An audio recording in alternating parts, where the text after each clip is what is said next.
Progress. Good morning, everyone. Shalom Aleichem, Baruch Haba. We're continuing Mishnah Berurah Daf HaShavua, and we're in the middle of Seif Chaf Aleph. The Mechaber was talking about a city that only has 10 people, and then one of them wants to leave for Yom Naram. So we obligate them to stay or to hire someone in their place.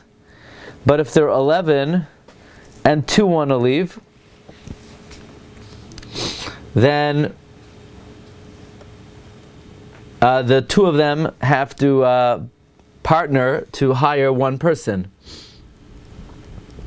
Okay, and they both pay equally. And if one is poor and one is rich, the Mechaber says that half of it you evaluate based on their monetary situation, and half just based on the fact that they're 2 people. And the payment of a chazan devolves on those who stay as well as those who leave equally. Okay, the Rama says, "Ve'ein chilek bein amroitz leilech zman orech koydem yom tov olai." It's not going to help if the guy says, I left 30 days before Yom Tov, so it's not my responsibility.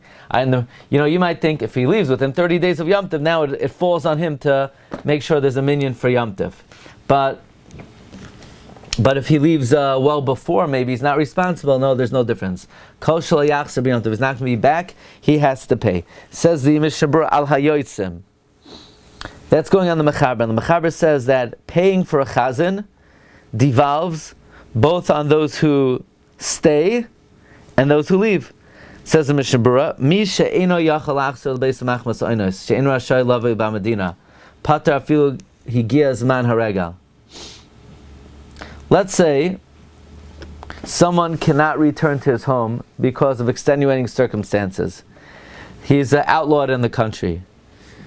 He's pater, even if the time of the Yom Tov comes. So he can't make it back. He can't even be in the country. He's not responsible to contribute toward the chazan. V'davkim hu anas mamish. It's only if there's really extenuating circumstances. Ava machmas chayv mamayin.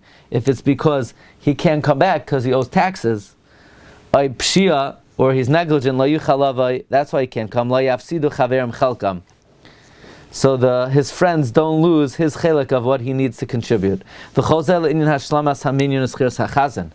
Everything we've spoken about is regarding making sure there's a minyan and paying the shliach tzibur.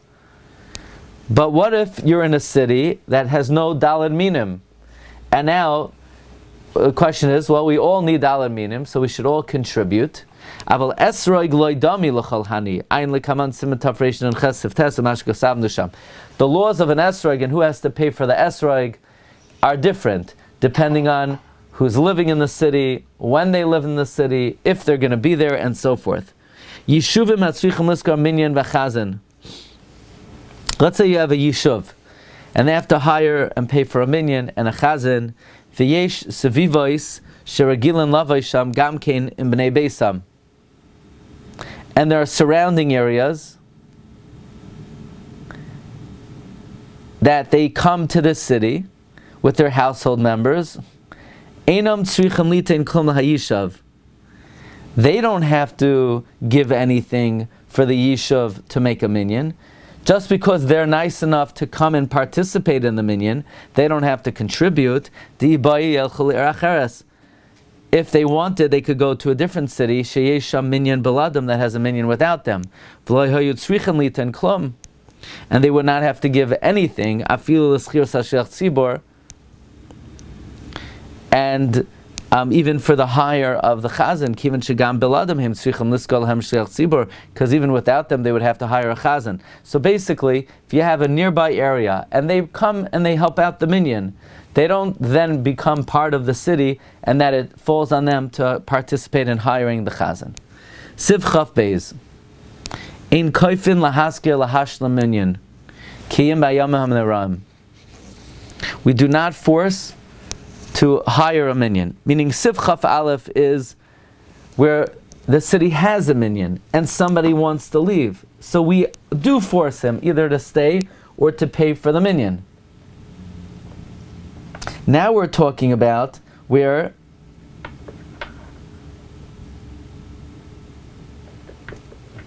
a city doesn't have a minyan. So do we force to make mincha marav every day? Or no? So it's interesting that we only force for Yom Naram. By the way, the Mishnah Berurah said in Sivkat and Samach Vav, the reason why we force specifically for Yom Naram is because it's a minhag too. So once that becomes the custom, then we impose it. I don't think it's that halachically, there's such a strong chi of Yom Naram, therefore we force. I think it's that since the custom in the Jewish people is to ensure that there's a minyan for Yom Naram, Memela, it becomes established custom and we impose it. Okay. Kiyam b'Yom Naram, only Yom Naram, and we're talking about you're only missing one or two. Elam kein minha kavod mefursim be'ir lachav lahaska afil b'chesed shloisha ayarba, unless there's an established custom to force, even if you're missing 3 or 4. Im yesh minyan miyoshva ha'ir, if there is a minyan, kaifin liskar chazan, then we do force to hire a chazan.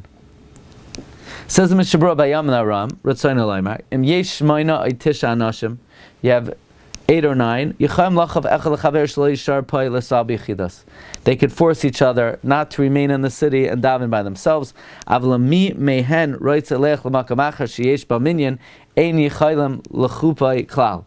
If you have 8 or 9, and then the 9th guy says, what are you forcing me to pay for a minyan? I'll go somewhere else.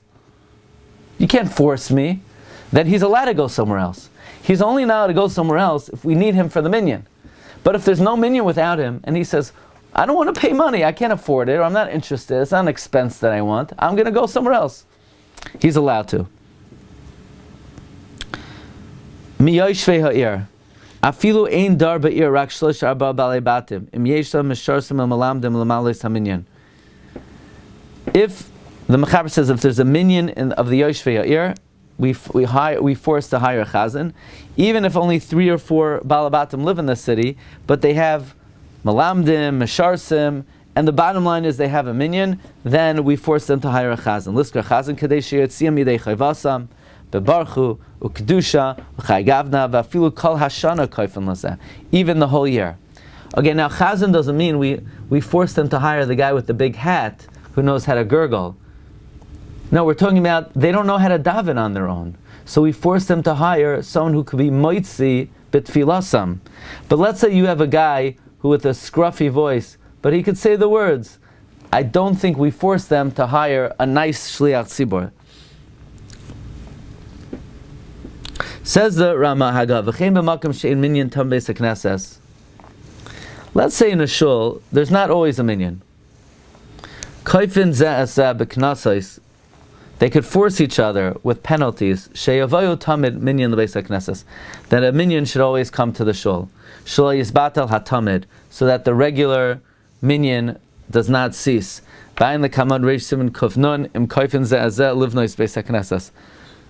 Look later on in Siman Kufnun, if we force to build a shul.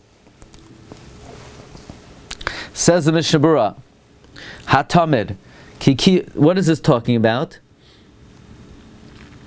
Again, this is going on a place that there's not always a minyan. In a shul, they force each other that they should always come to the Beis HaKnesses, Shalai Yisbatel HaTamid.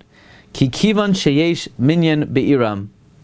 Since there is a minyan in the city, Chal aleim chayvas ha-mitzvah.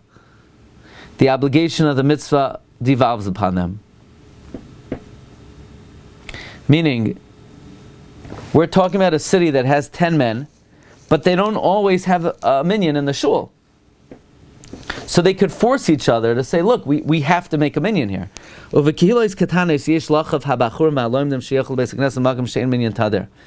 In a small community, you should force the young men and the teachers and those who learn that they should go to the shul if there's not always a minyan. Kizman Torah lachad, because even though they're busy learning, but they also have to have responsibility to help make the minyan. V'davka kilos gedolos az yesh la'loimdim l'spal b'makam limudam. Like this: if you have a big kehila, then the bachrim should learn in their yeshiva. But if you have a small kehila, then let the bachrim help out with the city's minyan. So if there's a big city, Sheyesh b'lav achi b'esek tzibur, because you have a minyan in the shul regardless. Masha enkein kibbutz katan kazeh, as opposed to in a small village. Amru Chazal, she'berlezer ba lebeis hakneses, v'lo imatza shama asara. Chazal tell us Rebbe Lezer came to the shul and he didn't find 10 people. V'shichrar avdai, he freed his slave. V'hishlimai la'asara, and he completed the minyan. K'dei lahoitzi rabim yidei chavasim b'kedusha, in order to fulfill the obligation of the tzibor b'kedusha. Mizet, and now even though freeing an evet kanani is an isser aseh, nevertheless he freed his evet to help make a minyan. Mizet nilmoid, from here we can learn the kol shekain, certainly shlo yisatzel ha'adam b'tercha ba'alma, that a person should not be lazy just with a little bit of tircha, lekabetz minyan letfila, to gather a minyan for davening. V'kama gedola hi mitzvah ha'ish shadirasai b'mkaim kibbutz katan, how great it is, the mitzvah on a person who lives in a small settlement. Meaning, if you live in a small community, what a great mitzvah it is. Kisharoya lekabetz tamid minyan, to see to it, to constantly gather the minyan kadesh leisbatel hatamid, so that the regular minyan should not cease. Because even someone who's just from the first 10, Amru Chazal say, that he takes reward for everyone who comes after him. Certainly in this scenario, where not only is he from the first 10, but he gathers, meaning even in a shul that has 100 people. But if you're from the first 10, you get tremendous schar. Imagine if in an area that they only have a minyan mitzumtzum, and you're the one who helps make that minyan, you make sure there is a minyan, not just by gathering the people. V'amru Chazal, kol mezakes harabim, ein ched ba al yadai. Anyone who brings merit to the tzibor, sin does not come through him. Okay, we'll hold it here. Tomorrow we will begin Dinei Kaddish. I wish everybody a wonderful day. Bracha b'atzlacha. Rabbi Glatstein, you spoke Friday about the Yesh Meir Rabbo. I don't know if you saw in the morning, I sent you an email.